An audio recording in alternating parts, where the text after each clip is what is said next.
Eclipses are fantastical spectacles which represent the forces of nature and the forces of the galaxy, which are so amazing to look at that our ancestors believed them to be the wrath of God himself. But when we attempt to view this with our own eyes, it's important to remember to take some precautions. What people tend to forget about eclipses is that what you are seeing in the sky is still the sun, and under regular conditions you would not find yourself staring at the sun for minutes on end.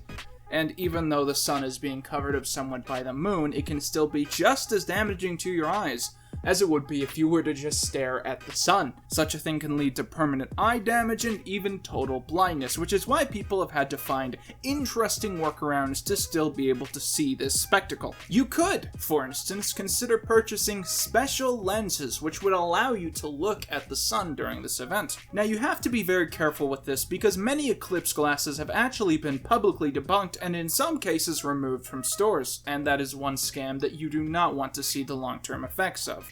If, like in my town, you find that these glasses are sold out, consider going for something like a welder's helmet.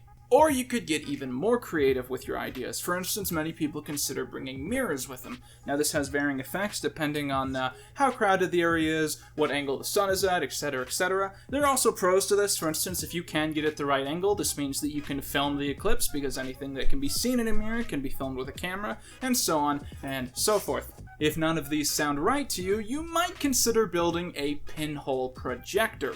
Creating something like this is rather simple if you have a rudimentary knowledge of Bill Nye segments from the 1990s.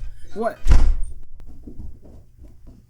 Earthlings of all creeds and denominations, we must stop the moon! God damn it, not you again. I gotta start locking my doors. The moon is no astral object. It is a giant egg which houses a hideous creature which would intend to consume the entire planet. What? This creature, when heated by the rays of the sun, will want to free itself from the shell of the moon and consume the entire planet. God damn it. We must all scream.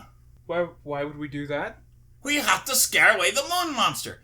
If you see an eclipse, immediately start screaming. Not standard practice at all. Oh, jeez. Okay. Sound doesn't travel in space. How would that even work? Your simple facts cannot stop science. I don't understand at all. To ultimately defeat the moon demon, we must all create devices to scare it away. Devices like this.